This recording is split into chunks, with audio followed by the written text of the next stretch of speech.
جیسے کسی دوست کو لا کے بٹھا دو نا, ایک دم موڈ چینج, اور ہاں بڑی گپ شپ, گھر میں جیسے ہی آئے گا جیسے کچھ چنگیز خان گھر میں داخل ہو رہا ہے. تو آپ صلی اللہ علیہ وسلم جب گھر میں آتے, امی عائشہ فرماتی ہیں مسکراتے ہوئے چہرے کے ساتھ, مسکراتے ہوئے داخل ہوتے تھے.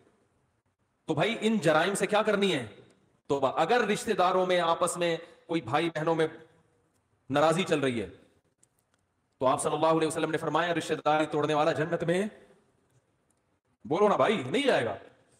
سگے بھائی سے ناراضی ہے, سال ہو گیا, 2 سال ہو گئے, بھائی بھائی سے بات نہیں کر رہا, بہن بہنوں میں لڑائی ہوئی ہے, وہ بھائی سب الگ الگ شادی ہو گئی, الگ الگ رہ رہے ہیں, لڑکے کیا کرنا ہے, تم پہل کر کے دوستی کر لو.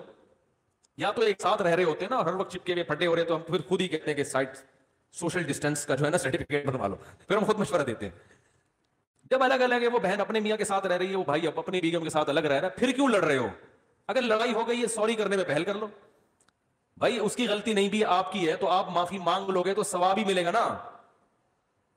لوگ کہتے ہیں میں نیچے میں چھوٹا ہو جاؤں گا, تو نبی نے فرمایا من تواضع للہ رفعہ اللہ, جو اللہ کے لیے جھکتا ہے اللہ اسے اٹھا لیتے ہیں, بلند کر دیتے ہیں.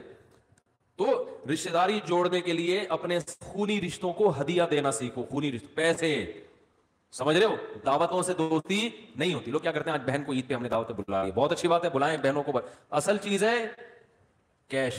یہ دینا چھوڑ دیا کیونکہ اس سے جان نکلتی ہے. پیسے نہیں دیے جاتے آج.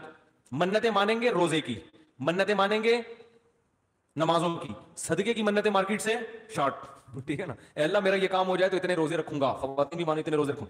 پہلے صحابہ جو منتیں مانتے تھے نا, وہ یہ کہ میرا یہ کام ہو گیا تو اتنے پیسے صدقہ کروں گا. پیسے مارکیٹ سے کیا ہو رہے ہیں کہ اللہ تو میرا سارے بھی کام بنا دے, پیسے جیب کے, کام ہی یہی ہے کہ پیسے بچ جائیں, یہی تو کام ہے. تو وہی کام میں کیسے قربان کر دوں؟ تو رشتہ داروں کو پیسے دیا کرو, پیسے روکڑا, سمجھ رہے ہو. بھائی کو لفافے میں ڈال کے $1 دو, یہ ہدیہ ہے آپ کو. اگر وہ اپنی توہین محسوس کرتا ہے, چھوٹا بھائی مجھے کیوں ہدیہ دے رہا ہے, سائٹوں سے بھجوا دو. کسی دوست کو بولو یہ تم دے دینا, میرا نام نہیں آنا چاہیے. نہیں آ رہی میرا خیال بات. بہنوں کو ہدیہ دے دیا کرو. زکات دے رہے ہوتے ہیں بہنوں کو, ٹھیک ہے, زکات بھی دینا جائز ہے, ثواب ملے گا, لیکن زکات دینے کا مقصد ہوتا ہے کہ اب اپنی ذمہ داری ہماری کیا ہو گئی پوری. بھائی زکات تو غریبوں کا حق ہے, بہن غریب ہے تو ایک تو اس لحاظ سے, لیکن بہن کا حق تو اس لحاظ سے بھی ہے کہ وہ بہن ہے, اس کو تو زکات کے علاوہ بھی دو نا بھائی. تو خونی رشتوں کا جو حساب کتاب ہے وہ کیا ہو رہا ہے, ختم. ایک بات میں خواتین سے کہتا ہوں, آپ کے بچوں پہ اگر آپ کا دیور ہاتھ اٹھائے تو آگے سے بولا مت کرو. بچے پہ باپ کا بھی حق ہے, چچا کا بھی حق ہے تربیت میں. وہ بھی تو لگتا ہے نا کچھ. چچا نے اگر اپنے بھتیجے پہ سختی کی, ڈانٹ دی, تو بچے کو یہ نہ سکھایا کرو کہ تم کون ہوتے ہو میری اولاد پہ ہاتھ اٹھانے والے. بچے کو بتاؤ کہ یہ بھی آپ کے چاچو ہیں, ان کا بھی رشتہ, یہ بڑے ہیں, اگر انہوں نے کبھی ہاتھ اٹھا لیا, کبھی سختی کر لی تو بیٹا برداشت کرنا ہے. فوراً لڑائی شروع ہو جاتی ہے. دیور نے ہاتھ اٹھا کے مارا تو اپنے میاں کو بتاتی ہیں بھائی آپ تو چلو باپ ہو, یہ کون ہوتا ہے ہمارے معاملات میں دخل اندازی کرنے والا. وہ پھر کبھی بھی دخل اندازی نہیں کرے گا. جاؤ تمہارے بچے تم سنبھالو. پھر وہ جب بھتیجی بڑی ہوگی, اس کی شادی بھی فکر ہوگی, بھائی تمہاری ٹینشن ہے, ہماری ٹینشن, ارے بول لو نا یار, نہیں ہے, ہماری ٹینشن نہیں. پھر جب وہ بیٹا بڑا ہوگا, اس کو روزگار کی ضرورت ہوگی, چاچو بولے گا تمہاری ٹینشن ہے, میری ٹینشن نہیں ہے. میں کیوں تعاون کروں بزنس میں, میں کیوں جاب دلواؤں, میرے تعلقات ہیں, میں کیوں دلواؤں, میرا کیا ہے, ہاتھ تو اٹھانے دیا نہیں. اس وقت غیر تھا, اب اپنا کیسے بناؤں. ہم تو بھائی اپنے باپ سے بھی پٹے ہیں الحمدللہ, ابا سے تو بہت ہی پٹے ہیں, تمیز سے, طبیعت سے, اما سے بھی پٹے ہیں, بھائیوں سے بھی پٹے ہیں. اور ہمارے بچے ہیں, ہمارے بھائی ان کو ڈانٹ دیں, ہم نے تو کبھی نہیں کہا کہ بھئی کیوں. ہم تو کہتے ہیں آؤ کبھی ڈانٹو کبھی پیٹو. اپنے بھائیوں کو ہمارا ابھی بھی بیان سنو گے تو بھائی کبھی کٹ لگائیں یار بچوں کی, ہمیں بھی اچھا لگے گا, بچوں کو احساس ہوگا بھائی یہ بھی کچھ لگتے ہیں.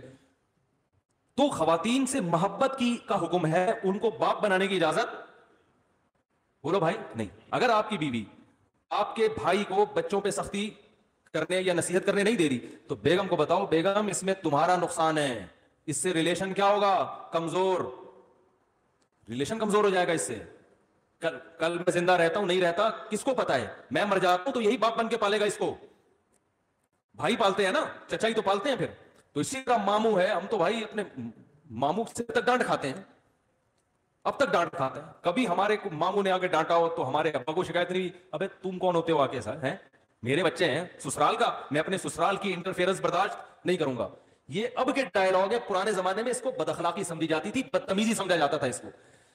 کیسے سمجھائیں بھائی, کاش پولیس کی سمجھ میں آ جائے تو پھر پولیس سمجھائے گی آپ کو, لیکن ان کو بھی سمجھانا بہت مشکل. تو ماموں بھی بڑا ہے بھائی, وہ آپ کی ماں کی طرف سے بڑا ہے نا. ماموں نے آگے بھانجوں پہ ہاتھ اٹھا لیا تو شوہر بچوں کے باپ کو تکلیف ہو کہ تمہارے بھائی میرے بچوں پہ سختی کیوں کر رہے ہیں. بھائی تمہارے بھائی اس کے بچوں کے ماموں لگتے ہیں, تو ماموں کا حق ہے کہ بھانجوں کو سلواتیں سنائے, ڈانٹے. پٹھانوں میں ایک چیز بڑی اچھی ہے, کوئی بھی کوٹ کے چلا جائے, خاندان میں سب کو کیا ہوتی ہے, ٹائٹ ہے, فیملی ریلیشن بڑا مضبوط ہے. آپ کے پی کے جائیں پشاور اور یہ سوات وغیرہ, میں تو جاتا رہتا ہوں نا. کزن آئے گا نا, وہ کہے گا بچے کھیل رہے ہوں گے نا, کزن بڑا کزن ہے, وہ آ کے بچوں کو چٹکی دکھائے گا, چلو شاباش مغرب کے ٹائم ہو گھر. سارے بچے اس کے بھتیجے بھانجے اپنے بچے سب ایک ہی طرح سے ڈیل کر رہے ہوتے ہیں. وہ نہیں دیکھتے کہ یہ میرا ابا ہے یا چاچا ہے یا تایا ہے ماموں ہے. خاندان کا ایک بڑا آئے گا, چٹکی بجائے گا, بولے پتلی گلی سے نکلو, سارے چلے جائیں. کیونکہ خاندان کے سارے بڑوں کو باپ جیسا رائٹ ہی حاصل ہے. سارے ننیال کو ماں کے حقوق ہیں اور سارے ددیال کو باپ کے حقوق. تو یہ اللہ نے رشتہ داری جوڑنے کو فرض قرار دیا ہے, تو اس کو بھی کریں کہ بھائی اپنے خاندان میں اپنے بچوں کو بڑوں کا ادب سکھائیں, ان کو ورغلائیں نہ کریں. ہاں کبھی سختی کر لے تو الگ سے لے جا کے سمجھائیں, بھائی ایک چماٹ کافی تھا, 6 بلا وجہ لگا دیا آپ نے, الگ بچے کے سامنے نہیں. ایک تھپڑ تھا, چلو 2 بنتے ہیں, آپ بلا وجہ کوٹے جا رہے اس سے تو بد اخلاق ہو جائے گا, تو سائڈ پہ لے جا کے چھاؤں میں آ کے ٹھیک ہے بھائی. بچے کو تو ہم یہی کہیں گے کہ 6 مارے, 6 اور مارنے چاہیے تھے, لیکن آپ تھوڑا سا خیال کرو. تھپڑ پہ آپ کا ہاتھ بھی دیکھو کتنا بڑا ہے. بعض لوگوں کا تھپڑ اتنا بڑا ہوتا ہے, وہ ایک لگے نا تو پورا چھپ جاتا ہے. تو تمیز الگ سے, سامنے نہیں. تو رشتہ داری توڑنے کا جرم ہمارے معاشرے میں ہو رہا ہے.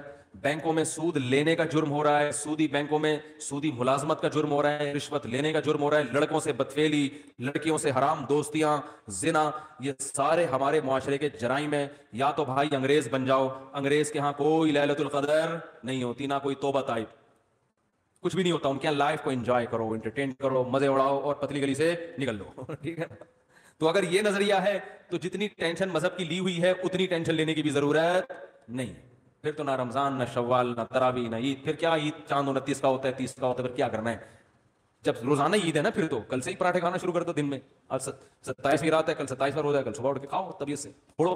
انگریز تو سارے انگریز صبح اٹھ کے روزہ رکھیں گے, کل ہیں پھوڑیں گے, برگر کھائیں گے, پیزا کھائیں گے. ان کو تھوڑی سی ٹینشن ہے رمضان کیا ہے, شوال کیا ہے, حج کیا ہے, حج ہوگا کہ نہیں ہوگا. لوگ پوچھ رہے ہیں نا, گورے نے کبھی پوچھا حج ہو رہا ہے کہ نہیں ہو رہا, کہتے ہیں بھائی تمہاری ہڈی کا ہمارا نہیں ہے. تو یا تو مکمل گورے بن جاؤ, اور اگر مکمل گورے نہیں بن سکتے تو بھائی اگر آخرت پر ایمان ہے تو پھر بڑے بڑے جرائم. انٹرنیٹ پر بیہودہ فلمیں دیکھی جا رہی ہیں. کچھ چیزیں ایسی ہیں, بس یہ آخری بات کر کے بیان ختم کرتا ہوں, کچھ چیزیں ایسی ہیں جن کی باڈی کو لت پڑ جاتی ہے, تو ان میں صرف توبہ کافی نہیں ہوتی, کسی سے کاؤنسلنگ کی ضرورت ہوتی ہے. جیسے چرس کی عادت پڑ گئی یا ہیروئن کی عادت پڑ گئی, کسی ہیروئن جی نے ہمارا بیان سنا اور توبہ کر لی جا کے, آئندہ ہیروئن نہیں پیوں گا, تو کیا خیال ہے نہیں پیے گا آئندہ؟ وہ تو ابھی پی کے آیا تھا نا, اس لیے توبہ کر لی, ابھی تو ٹھنڈا ہوا ہے. جب ہیروئن کی طلب پیدا ہوگی تو جسم مچلے گا, چاہیے چاہیے. مفتی صاحب بیان کر رہے تھے, قرآن میں آتا ہے حرام, حدیث میں حرام, جہنم کی آگ, چولہے پہ جائے گا, آگ دیکھے گا, بڑی خطرناک ہے بھائی. لیکن جو آگ اندر جل رہی ہے, تو یہ باڈی کی ریکوائرمنٹ ہوتی ہے. تو ایسے ہیروئن جی کو کہا جائے گا بھائی ہیروئن سے توبہ بھی کرنی ہے اور فوراً قریبی ڈاکٹر سے رجوع بھی کرنا, کہ وہ ہیروئن کے علاوہ کوئی ایسا ٹیکا فی الحال لگا دے, چرس پہ لے آئے. ٹھیک ہے, چرس تھوڑی سی خالص چرس پہ لا دے آپ, وہ آہستہ آہستہ آہستہ آہستہ کیا کرے گا, چھڑوائے گا. تو جن لوگوں کو انٹرنیٹ پر فحش فلموں کی عادت پڑ جاتی ہے, یہ عادت باڈی کی ریکوائرمنٹ ہوتی ہے. پھر وہ توبہ کر بھی لیتے ہیں نا, تو تھوڑے دنوں میں پھر خیالات, پھر ایک جسم جو ہے نا تڑپنا شروع ہوتا ہے. تو ایسے موقع پہ کسی اللہ والے سے اصلاحی تعلق بھی ضروری. اور میں ایسے نوجوانوں کو کہتا ہوں کسی ماہر نفسیات سے بھی رابطہ کرو جو خود یہ فلمیں نہ دیکھتا ہو, کیونکہ بعض ڈاکٹر خود یہ کام کر رہے ہوتے ہیں, ان کو برائی سمجھتے ہی نہیں ہے اس کو, کہنے کیا ہے نفسیات, انٹرٹین تھوڑا سا, وہ ان کی اپنی انگلش ہوتی ہے ان کی. بعض ڈاکٹر الٹا لوگوں کو الٹے کاموں پہ لگا رہے ہوتے ہیں, کہہ رہے ہیں یار اتنا بھی اسٹریس جو ہے نا لائف میں صحیح نہیں ہے, اسٹریس کو ختم کرنے کے لیے. حالانکہ اس سے اسٹریس ختم نہیں ہوتی, اسٹریس بڑھتی ہے. جیسے کوئی کہے اسٹریس ختم کرنے کے لیے ہیروئن پی لو, پینے کے بعد تو ایسی اسٹریس ختم ہوگی کہ آپ کو لگے گا دنیا میں مجھ سے زیادہ خوش کوئی ہے نہیں, لیکن اسٹریس اس سے بڑھتی ہے, پھر اور مانگے گا اور پھر اسٹریس سے ہی مر جائے گا وہ جا کے.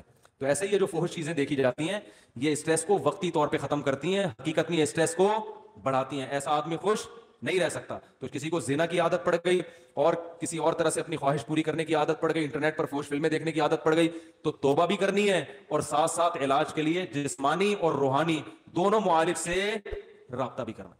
جسمانی معالج تو ماہر نفسیات ہیں, بہت سے ماہر نفسیات کو اللہ نے بڑی مہارت دی ہوتی ہے, ان سے رابطہ کریں. ملک میں بہت ہیں, کراچی میں بہت ہیں, ان کے پاس جائیں, بولیں بھائی اگر وہ کہنا کوئی فرق نہیں پڑتا, بولو بھائی فرق پڑتا ہے, مجھے یہ بیماری چھڑواؤ, ٹھیک ہے نا, مجھے یاد ہے چھڑوانی ہے, میں آپ کو فیس اسی چیز کی دوں گا, جس دن آپ نے چھڑوا دیا اتنے پیسے آپ کے, لیکن وہ ایڈوانس میں لے لیتے ہیں فیس, تو کچھ خرچ کرو نا اللہ کے لیے. تو ماہر نفسیات کے پاس بھی جائیں اور اللہ والوں سے اصلاحی تعلق بھی قائم کریں. کسی بزرگ سے بیعت ہو ان کو بتائیں. تو آپ کو ایک نسخہ میں ویسے ہی بتا دیتا ہوں کہ کوئی بزرگ نہیں مل رہے, بزرگ بھی مارکیٹ سے شارٹ چل رہے ہیں آج کل. لوگ کہتے ہیں حالانکہ ہول سیل کے حساب سے بزرگ موجود ہیں, لیکن کسی بزرگ سے مناسبت ہونے میں ٹائم لگتا ہے. پھر بزرگوں کے پاس رش اتنا ہے کہ وہ نمبر ہی نہیں آتا لوگوں کا کہ وہ آپ کو ٹائم دے.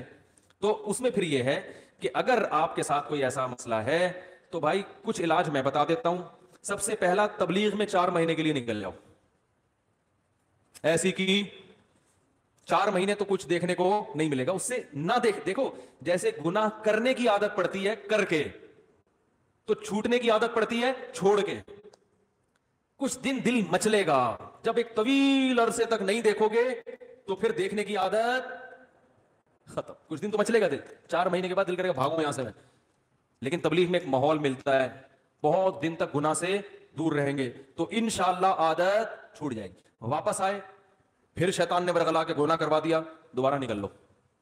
ایسی کی بولو نا, ایسی کی تیسی اس لیے کہہ رہا ہوں کہ پھر کاروبار, دکان کا ہر بھاڑ میں جائے کاروبار. پہلے انسان کا بچہ تو بنے آدمی, وہ تھوڑا نقصان کر لو کچھ نہیں ہوتا. پڑھائی اگلے سال کورونا کی وجہ سے اگلے سال ویسے ہی ہو رہی ہے نا, تو ایک اپنی اصلاح کی وجہ سے ہو جائے گی. تھوڑی قربانی دو گے تو بھائی دین آئے گا. تو تبلیغ میں بہت فائدہ ہوتا ہے. دوسرا ایک کام سمجھ میں آ گیا, یہ ان لوگوں کے لیے جن کو اصلاحی تعلق فی الحال میسر نہ ہو, ورنہ تو اصل تو یہ کسی شیخ سے بزرگ سے بیعت ہو جاؤ. دوسرا کام یہ کرنا ہے کہ اپنے آپ کو بے لگام نہیں چھوڑنا ہے. آپ نے انٹرنیٹ پر بیہودہ فلمیں, فحش فلمیں دیکھنے سے توبہ کر لی, اور کوئی برائی سے توبہ کر لی, توبہ تو لازمی کرو, صحیح ہے نا, پکی ڈھکی توبہ. لیکن ایک ارادہ کرنا ہے کہ آئندہ مجھ سے اگر شیطان نے گناہ کروایا تو یہ گناہ فری میں نہیں پڑے گا. اپنے آپ کو بولو اس کی تمہیں قیمت, بولتے کیوں نہیں, دینی پڑے گی. اور قیمت اپنے جسم کو نقصان پہنچا کے بھی, اور اپنے آپ کو مالی نقصان بھی پہنچانا. سمجھ میں نہیں آ رہی بات؟ پینلٹی لگے گی بھائی, جرمانہ ہوگا. اب وہ ہر آدمی اپنی تنخواہ کے حساب سے, آپ کی تنخواہ 1 لاکھ ہے, 10,000 20,000, اور خرچے بھی دیکھو نا, پتا چلا جرمانہ اتنا دے دیا کہ کھانے کے لیے گھر میں روٹی ہے نہیں, فلمیں ہی دیکھ رہے سارا دن بیٹھ کے, اب کوئی کرنے دھرنے کا کام ہے ہی نہیں. اتنا زیادہ جرمانہ نہ ہو کہ بچے متاثر ہو, ان کی فیسیں ہی نہیں جا رہی, یا کوئی چھڑے چھاٹوں میں, یہ کماروں میں زیادہ ان کے تو فیسوں کے مسئلے نہیں ہوتے, زیادہ بیماری چھڑے چھاٹوں میں ہوتی ہے. اور جس چھڑے چھاٹ نے بیماری چھوڑی نہیں نا, کم وقت شادی کے بعد چھوڑتا نہیں ہے, پھر وہ دنیا چھوڑ دے گا, بیوی چھوڑ دے گا, یہ بیماری نہیں چھوڑتا وہ. تو اپنی علاج کی فکر کرو, ورنہ قبر میں بھی یہی دل چاہے گا جن کو یہ لت پڑ جاتی ہے. تو کیا کرنا ہے, اپنے آپ کو سزا دینی, مالی بھی اور جسمانی بھی. جسمانی سزا, روزہ رکھ لے انسان, بھوکا پیاسا رکھے, صحیح ہے. یا روزہ نہیں رکھ سکتا, بھائی اگر مجھ سے یہ گناہ ہوا تو میں 24 گھنٹے کے اندر اندر 50 رکعتیں یا 100 رکعتیں نوافل کے پڑھوں گا. وہ اتنے زیادہ بھی سزا نہ ہو کہ پڑھنا ہی مشکل ہو جائے, اتنی ہلکی بھی نہ ہو کہ سزا کا عنصر اس میں سے ختم ہو جائے. تو اصلاحی تعلق میں فائدہ ہوتا ہے کہ ہر بزرگ ہر ایک کے حالات دیکھ کر اس کے لیے خود سزا تجویز کرتے ہیں کہ آپ کی تنخواہ اتنی, آپ کا کم اتنے پیسے صدقہ کرو. اب آپ نے اگر کہا کہ 5 روپے صدقہ کروں گا اگر مجھ سے گناہ ہوا, تو آپ کہو گے دیکھتے رہو, شام کو 100 روپے دے دوں گا, کیا جا رہا ہے 100 روپے میں.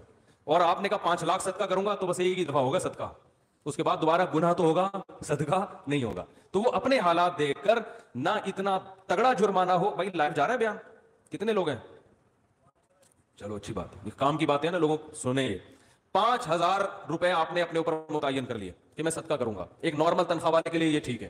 پھر یہ بھی دیکھنا ہے کہ یہ گناہ بار بار ہوگا تو بار بار صدقہ کرنا ہے. تو اتنی کیونکہ ایک دم سے نہیں چھوٹتی یہ چیزیں. حوصلے والے لوگ تو ہیں کہ چھوڑا تو بس چھوڑ دیا, لیکن ایسے حوصلے والے مارکیٹ میں شارٹ ہے نا. اصل تو حوصلہ یہ چھوڑ دیا تو چھوڑ دیا, ایسی مر جائیں گے نا, کوئی بات نہیں, مر جائیں. جگر مراد آبادی شراب سے توبہ کی تھی تو بیمار ہو گئے, مرنے لگے, تو ڈاکٹروں نے کہا, حکیموں نے کہا تھوڑی سی پی لیں, انہوں نے کہا مر جائیں گے نا, تو کیا ہو گیا بھائی, جنت میں چلے جائیں گے. جب شراب سے توبہ جنت میں جانے کے لیے تو کی ہے, تو مر گئے تو اور کیا چاہیے. لیکن ایسا اسٹیمنا یہ جگر کا ہو سکتا ہے, جس کے جگر نہیں ہے ہر ایک کے پاس ایسا جگر ہوتا نہیں. تو اصل تو یہ ہے, نہیں چھوٹ رہا تو بھائی فری شیطان کو بے لگام نہ کر دو, سزا دو. جیسے ہی گناہ ہوگا 2 رکعت توبہ کے ساتھ گڑ گڑانا بھی ہے کہ اللہ ہو گیا اب نہیں کروں گا, صحیح ہے نا. شیطان کہے گا پہلے بھی تو یہ کہا تھا اب نہیں کروں گا, دوبارہ یہی کہہ رہا ہے اب نہیں کروں گا. تو شیطان کو بولے جب اللہ توبہ قبول کرنے کے لیے تیار ہے تو تیرے پیٹ میں مروڑ کیوں ہو رہا ہے. شیطان پتہ ہے توبہ چھڑوا دیتا ہے, کہہ رہا تیرے سے تو بار بار یہی کہہ کے جاتا ہے, پھر کر لیتا ہے, تو چھوڑ اب نہیں کر. تو شیطان سے بول کہ جب گناہ کرتے ہوئے شرم نہیں آ رہی تھی حالانکہ توبہ کر کے گیا تھا نا, تو توبہ کرتے ہوئے شرم کیوں آئے بھائی؟ شرم تو گناہ کرتے ہوئے آنی چاہیے تھی کہ ابھی توبہ کر کے گیا ہوں پھر گناہ کر رہا ہوں. کرتے ہوئے شرم نہیں آ رہی, گناہ کرتے ہوئے, توبہ کرتے ہوئے شیطان جو ہے نا آپ کو شرمیلا بنانے کی کوشش کر رہا ہے. تو کیا کرنا ہے, گناہ ہو جائے تو فوراً سب سے پہلے تو 2 رکعت پڑھ کے اللہ سے معافی مانگ کے توبہ, اور فوراً اپنے اوپر جو آپ نے پہلے سے سوچا ہوا تھا, اس وقت نہیں سوچنا, پہلے سے سوچا ہوا تھا اگر یہ گناہ ہو گیا تو اتنے پیسے صدقہ کروں گا, یا نہیں اتنے پیسے بھی اور اتنے روزے بھی, یا اتنی نمازیں, جسمانی سزا میں نماز یا روزہ, اور مالی سزا میں پیسے.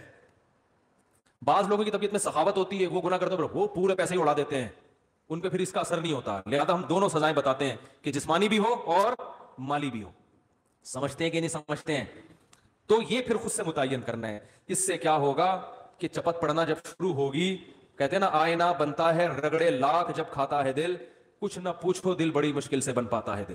دل کے جب رگڑے لگتے ہیں تو آہستہ آہستہ چمک پیدا ہونا شروع. تو گناہ کے بعد جب سزا ملے گی تو پھر اگلی دفعہ گناہ کرتے ہوئے خیال آئے گا کہ یار جیب سے پیسے نکلیں گے, سوچ لے تو سارے پیسے اسی میں اڑانے ہیں کیا. لیکن ایک بات خوب سمجھ لو کہ پھر بھی گناہ ہو سکتا ہے, پھر صدقہ ہوگا, پھر گناہ ہوگا, پھر شیطان حملہ کرے گا کہ یار صدقہ کرنے سے بھی فائدہ نہیں ہو رہا, لہذا صدقہ کرنا چھوڑ دے. یہ شیطان کا حملہ ہے. فائدہ ہو رہا ہے, آہستہ آہستہ ہو رہا ہے, آپ کو محسوس نہیں ہو رہا. یقیناً جتنا پہلے کرتے تھے اس میں لازمی کمی آئے گی. سمجھ میں آ رہی ہے بات؟ کمی آنا شروع ہوگی. یہ ایسے ہی جیسے آپ کو کسی نے کہا کہ جم جاؤ, ویٹ اٹھاؤ تو طاقت آئے گی. اب آپ نے پہلے دن بٹن اٹھائے نا تنکے کے دونوں طرف. ہمارے ایک دوست تھے بہت ہی باریک سے, کہہ رہے تھے میں چاہتا ہوں موٹا ہو جاؤں. میں نے کہا جم جایا کرو, تو میرے سے وزن ہی نہیں اٹھتا. میں نے کہا لائٹ ویٹ اٹھا لو یار, 5-5 کیجی اٹھا لو. کہہ رہے نہیں 5-5 کیجی. میں نے کہا 2.5 کیجی اٹھا لو. وہ واقعی بہت باریک تھے, کہہ رہے وہ بھی نہیں اٹھتا. میں نے کہا ایک تنکا لو, ایک طرف بٹن لگاؤ, ادھر بھی بٹن لگاؤ, ادھر بھی بٹن, وہ اٹھاؤ, یہ تو اٹھ جائے گا نا. میں نے کہا خود یہ بٹن اٹھائے ہوئے کہ نہیں اٹھائے ہوئے؟ کہہ رہے یہ تو آپ مذاق کر رہے ہو. میں نے کہا آپ کون سا, آپ بھی تو مذاق ہی کر رہے ہو بھائی. کوئی تو ایک حد ایسی ہوگی جہاں ویٹ آپ سے اٹھے گا. تو یہ بٹن اٹھاؤ تنکے سے, پھر 2 بٹن لگا دو, پھر ویسٹ کوٹ کے بٹن بڑے والے لا کے لگا دو. ایک دن آئے گا انشاءاللہ بٹن کی جگہ لوہے کی پلیٹیں آ جائیں گی. تو یہ کیوں ہے؟ فائدہ ہوتا ہے, نظر نہیں, آہستہ آہستہ اسٹیمنا بڑھتا ہے. باڈی بلڈر پہلے دن اگر دیکھے گا کچھ بھی نہیں ہے, 1 سال کے بعد دیکھے گا بولے گا بھائی پہلے تو ایسے نہیں تھے. پہلے تو قمیض اتارتے تھے, ڈاکٹر کو ایکس رے کرنے کی ضرورت پڑتی نہیں تھی, یہیں سے نظر آ جاتا تھا پھیپڑوں میں کتنا پانی آیا ہوا ہے. ٹھیک ہے نا؟ تو آہستہ آہستہ ہوتا ہے. تو اسی طرح یاد رکھو, جب پینلٹی لگاؤ گے اپنے اوپر, جرمانہ دو گے, توبہ بھی کرو گے, لگے گا تو یہ کہ کوئی فائدہ نہیں ہو رہا, لیکن آہستہ آہستہ فائدہ. بھائی 10-15 سال کی عادت ہے, 2-4 سال تو لگ سکتے ہیں نا چھوٹنے میں. تو ہمت نہیں ہارنی, ٹھنی اس سے ہے دشمنی عمر بھر کی, کبھی وہ دبا لے کبھی تو دبا لے. شیطان سے پھڈا ہمیشہ کا ہے, ابھی تک تو شیطان ہی دباتا رہا ہے. آج ہم بھی ٹرائی کرتے ہیں, دبانے کی کوشش کرتے ہیں نا, ایک دن آئے گا انشاءاللہ کچھ چل دو گے شیطان. تو مایوس نہیں ہونا ہے, چھوڑنے کی کوشش بولو نا بھائی کرنی.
وهو